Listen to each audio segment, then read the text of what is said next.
Hi! Hello! నమస్తే. Welcome to plus TV. నేను మీ Alankrita. So, మీరు చాలా 2 వీక్స్ నుంచి దాదాపుగా న్యూస్‌లో చూస్తూనే ఉంటారు. సో, మన రామచంద్ర గారి హెల్త్ ఇష్యూస్ గురించి అండ్ ప్రెజెంట్ ఎలా ఉంది, ఏంటి అని మాట్లాడదాం. Hello sir! హలో. నమస్తే. నమస్తే అండి. ఎలా ఉన్నారు? Doing good. ఓకే. సో, ప్రస్తుతానికైతే ఓకేనా సార్? ఓకే అని అనుకుంటున్నాను. హ్మ్. ఓకేగానే ఉండాలి మరి. ఇంకా డాక్టర్ చెకప్ కానీ క్లారిటీ రాదు. ఓకే. సో, ప్రస్తుతానికైతే ట్రీట్మెంట్ నడుస్తుంది. నడుస్తుంది. యాహ్! సరే. ఫస్ట్ మేము న్యూస్‌లో చూసినప్పుడు అంటే యూట్యూబ్‌లో, మీడియాలో వచ్చినప్పుడు మేము షాక్ అయ్యాం.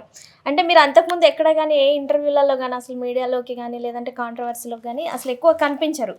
సడెన్‌గా అంటే సినిమాలు తగ్గినాయా సార్ ఏమైనా మీకు? తగ్గాయి. కొన్ని ఏళ్ళుగా తగ్గాయి. హ్మ్. తగ్గడం అనేది ఎందుకంటే కొత్త వాళ్ళు, పాత వాళ్ళు అనేది ఉంటుంది కదా! హ్మ్. సో, కొంచెం క్యారెక్టర్స్ అనేవి అవుతా అంటే ఫిల్టర్ అవుతుంటాయి. హ్మ్. సో, కొన్ని మన వరకు రావడానికి టైం పడుతుంది. సో, ఆ విధంగా కొంచెం వర్క్ తగ్గింది. హ్మ్. కొంచెం బెటర్ అవుతుంది అన్న టైంలో ఇలా జరిగింది. ఓకే. సో, ఇంకొకటి చాలా సంవత్సరాల నుంచి చూస్తుంటాం సార్. చాలామంది మూవీ ఆర్టిస్ట్‌లకు గానీ, లేదంటే కమెడియన్స్‌కి గానీ, హెల్త్ ఇష్యూస్ ఇలా వస్తుంటాయి. ఒకేసారి సడెన్‌గా బయటకొస్తారు గదా! అంటే ఫైనాన్షియల్ స్టేటస్ బాలేకనా? లేదంటే మాకిలా అయిందని జరిగిందని చెప్పడానికా సార్? నాకు అర్థం కాలేదిది. అంటే ఏదైనా అవ్వచ్చు. ఫైనాన్షియల్ అవ్వచ్చు, వాళ్ళ వాళ్ళ ప్రెషర్స్ అవ్వచ్చు, స్ట్రెస్ అవ్వచ్చు, హ్మ్. ఏదో ఒక రీజన్ అవ్వచ్చు. హెల్త్ ఇష్యూస్ ఎవరో ఒకరు వస్తూనే బయటికి. అవునవును. సో, ఇప్పుడు జనరల్‌గా మనం చూసుకుంటే చాలా మెంబర్స్ ఉన్నారు సార్. ఇలా 'ఫిష్ వెంకట్' గారని, లేదంటే చాలా ఆర్టిస్టులు ఇలా ఇబ్బందులు పడ్డారు సార్ ఫైనాన్షియల్‌గానే. సో, మీరేమైనా అలా ఫైనాన్షియల్ స్టేటస్ ఎలా ఉంది? ఏ విధంగా ఫేస్ చేస్తారు? ఫైనాన్స్ పరంగా అయితే నేను కొంచెం ఇబ్బంది పడుతున్నానండి. ఎందుకంటే హ్మ్. నేను పెద్దగా సంపాదించింది లేదు, దాచుకుంది ఏం లేదు. హ్మ్. సో, దానివల్ల నాకు ట్రీట్మెంట్‌కి ఫర్దర్‌గా వెళ్ళడానికి కొంచెం ఇబ్బందిగానే ఉంటుంది. ఓకే.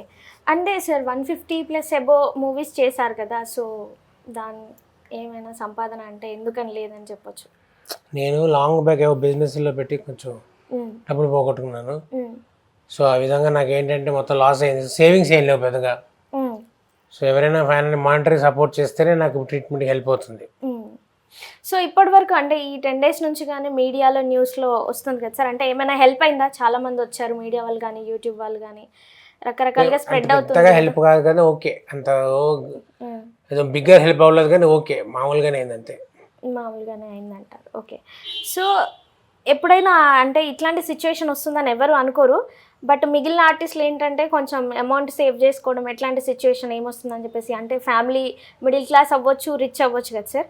ఇట్లాంటిది ఏమైనా ఫేస్ చేస్తాను ఎప్పుడైనా అనుకున్నారా అసలు? ఎవ్వరు ఎప్పుడు అనుకోను, నేను అసలు అనుకోరు. అనుకోలేదు ఎప్పుడు. హ్మ్. ఇలాంటి పరిస్థితి వస్తుందని అసలు నేను అనుకోలేదు ఎప్పుడు. హ్మ్. అండ్ ఇంకొకటి అంటే మీ బ్రదరే చూసుకుంటున్నా అని చెప్పారు గదా! మిగిలిన ఫ్యామిలీ మెంబర్స్ ఎక్కడ మిగతా మీరు ఫ్యామిలీ మెంబర్స్ ప్రాపర్? అంటే నేను వాడిద్దరికి మ్యారేజ్ అవ్వలేదు. ఓకే. సో, మా మదర్, ఫాదర్ ఎప్పుడు పాజిటివే. ఓకే. సో, మేమిద్దరం కలిసే ఉంటాం కాబట్టి సో, అందుకని మిగతా ఫ్యామిలీ మెంబర్స్ అంటే ఇక మా కజిన్స్ హ్మ్. అంటే మా అన్నయ్యలు, మా వదినలు వాళ్ళే. హ్మ్. వాళ్ళు కాన్స్టెంట్ సపోర్ట్ ఉంది వాళ్ళది. ఓకే. కాన్స్టెంట్‌గా వాళ్ళు సపోర్ట్ చేస్తూ డైలీ మా తమ్ముడితో ఫాలో అప్ చేస్తూ ఎలా ఉందని కనుక్కుంటూ ఉన్నారు. ఓకే. సో, కనుక్కుంటూ ఉన్నారు. ప్రాపర్ హైదరాబాదేనా సార్ మీది? హైదరాబాదే. మొత్తం లోకల్ అండి ఇక్కడ. లోకల్. ఇది ఇప్పుడు రెంట్ హౌసా? ఓన్ హౌసా rent sir? House. Rent house. So, first నుంచి కూడా ఓన్ హౌస్ ఏమి లేదన్నమాట. లేదు. సార్ మీరు పెద్ద పెద్ద సినిమాలు చేశారు. చాలా రెమ్యునరేషన్ వచ్చి ఉంటది కదా! మరెందుకు? చెప్పా కదా! అంతా పోయిందని, అంతా లాస్ అయిపోయింది అంతా. ఓకే. బిజినెస్‌లలో పెట్టి లాస్ అయిపోయింది. సో, నెక్స్ట్ మొన్న 'మంచు మనోజ్' గారు కూడా వచ్చారు కదా సార్! సో, ఆయన ఏ విధంగా హామీ ఇచ్చెళ్లారు? ఆయనంటే నేను చూసుకుంటాను, కంగారు పడొద్దు, నేను ఉన్నానని ధైర్యం ఇచ్చారు. నాకు చాలా ధైర్యాన్ని ఇచ్చింది. హ్మ్. సరే ఇంకా ఫర్దర్‌గా ఆయన దగ్గర నుంచి ఏంటి వాళ్ళ టీమ్ నుంచి కానీ, ఆయన దగ్గర నుంచి కానీ హ్మ్. రెస్పాన్స్ కోసం వెయిటింగ్ నేను. ఓకే. మీరు అప్రోచ్ అయ్యారా సార్ ఆ వేణు అనే పర్సన్‌కి?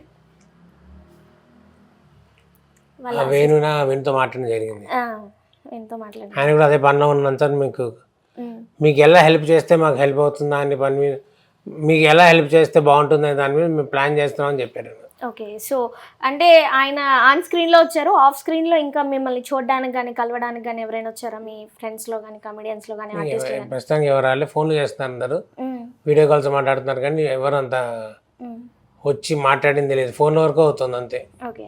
సార్ మీరు అంటే ఇండస్ట్రీ ఉన్న వాళ్ళతో చాలా ఫ్రెండ్లీగా, క్లోజ్‌గా మూవ్ ఆన్ అయ్యే టైపేనా? లేదంటే నా వర్క్ నేను చేసుకొని నా వచ్చిన వరకు అట్లా? నేను తీసుకునే టైపే. అంతే. అంతే. ఇంకా కొంచెం మీరు ఇంట్రోవర్ట్ లాగా. అంతే. ఓకే. సో, అంటే మేము జనరల్‌గా మిమ్మల్ని మంచి ఆర్టిస్ట్‌గా మంచిగా ఇంటర్వ్యూ తీసుకుందాం అనుకున్నాం. బట్ ఇలా తీసుకోవడం మాకైతే చాలా బాధాకరం అనిపిస్తుంది. అండ్ ఇలా గూడా మీతో మాట్లాడడం మాకు చాలా ఇబ్బందిగానే ఉంది. బట్ ఎనీవేస్ మీరు తొందరలోనే కోలుకొని మళ్ళీ మీ కాన్ఫిడెన్స్ లెవెల్ చూస్తుంటే మళ్ళీ మూవీస్ చేస్తా అంటున్నారు కదా. జనరల్గా అంటే అప్పుడు పెద్ద పెద్ద సినిమాల్లో చేసిన తర్వాత ఇప్పుడు ఎందుకని ఎక్కువగా కనిపించడం లేదు? అదే ఏంటంటే కొత్త వాళ్ళు పాత వాళ్ళు వచ్చేసరికి ఏమవుతుందంటే న్యూ కమర్స్కి ఓల్డ్ పీపుల్ మధ్యన కొంచెం క్యారెక్టర్స్ దగ్గర ఫిల్టర్ చేస్తారు. వీడికి ఎది బాగుంటుంది ఇది బాగుంటుంది, డిమాండ్ అండ్ సప్లై అలా కొంచెం తగ్గిందని నా ఫీలింగ్ నాకు వర్క్. బట్ మీకు వెయిట్ ఎక్కువ ఉంటుంది కదా సార్, మీరు అలాగే ఉండదండి. వెయిట్ ఎక్కువ ఉంటుంది. ఎవరికి ఎక్కువ డిమాండ్ అంటే వాడికి ఎక్కువ వర్త్. సో అలా ఓకే. సో డిమాండ్ నిజంగానే వెయిట్ ఉంటే నేను ఎన్ని సినిమాలు చేయాలి, వాడి అన్ని సినిమాల్లో ఉండాలి కదా. బట్ వెంకీ సినిమాలో అంటే మీరు దేంట్లో కనిపించినా అదొక్కటే అట్లేం లేదు సార్, మీరు స్క్రీన్ లో కనిపించినప్పుడు ఏదైనా వెయిట్ ఉన్నట్టే అనిపిస్తుంది మాకైతే. అండ్ వెయిట్ ఉండాలని నాకు తెలియాలి కదా, అదొక్కటే వెయిట్ ఉన్నది. మిగతా తర్వాత చేసేమో కానీ అంత వెయిటేజ్ ఉన్నవి ఏం రాలే. ఓకే. సో ఇప్పుడు జనరల్గా మీరు ఫైనాన్షియల్ దాచుకోలేదు, బిజినెస్లో కొలాప్స్ అయిపోయారు కదా. మీ బ్రదర్ ఏమైనా జాబ్ చేస్తారా సార్? ఆయన జాబ్ చేస్తారు. సో ప్రజెంట్ ఇప్పుడు మరి మిమ్మల్ని చూసుకుంటా అంటున్నారు కదా, ఎలాగా వెళ్తున్నారా జాబ్కి? ఆయన జాబ్కి వెళ్తున్నారు, అదే హెల్ప్ అవుతుంది నాకు కూడా. So okay. సో అంటే ఇంకా మిమ్మల్ని ఎక్కువ మాట్లాడించడం, ఇబ్బంది పెట్టించడం ఇష్టం లేదు. ఎనీవేస్ ఎవరైనా ఇంకా మిగిలిన హెల్ప్ చేసే వాళ్ళు ఎవరైనా ఉన్నా, లేదంటే మొన్న యూట్యూబ్ యాంకర్స్ తరఫు నుంచి కూడా మీకు హెల్ప్ అందింది అది దాని గురించి మాట్లాడు. యూట్యూబ్ యాంకర్స్ అందరికీ చాలా థ్యాంక్స్. డిజిటల్ మీడియా యాంకర్స్ అందరు కలిసి యాంకర్స్ హెల్పింగ్ హ్యాండ్ అనే సంస్థ ద్వారా నాకు కొంచెం మానిటరీ హెల్ప్ చేశారు. దానికి చాలా చాలా థ్యాంక్స్ అందరికీ, పేరు పేరు అందరికీ థ్యాంక్స్. అయ్యో షూర్ సార్. సో ఇంకా ఎవరైనా రిమైనింగ్ బ్యాలెన్స్ ఉన్న వాళ్ళు, ఇంకా హెల్ప్ చేద్దాం అనుకునే వాళ్ళు కానీ, లేదంటే ఇంకా చాలామంది ఉంటారు, మీరందరూ కూడా హెల్ప్ చేయాలని నేనైతే రిక్వెస్ట్ చేస్తున్నాను. అండ్ మీరు తొందరలోనే కోలుకొని మళ్ళీ సినిమాల్లోకి రావాలని నేనైతే కోరుకుంటున్నాను సార్. ఇంకా కొంచెం మందికి రీచ్ వెళ్తుందేమో అన్న ఉపయోగంతోనే నేను ఈ వీడియో చేస్తున్నాను సార్, లేదంటే వేరే ఉద్దేశం అయితే అసలు కాదు. రీచ్ అవ్వాలని నేను కోరుకుంటున్నాను.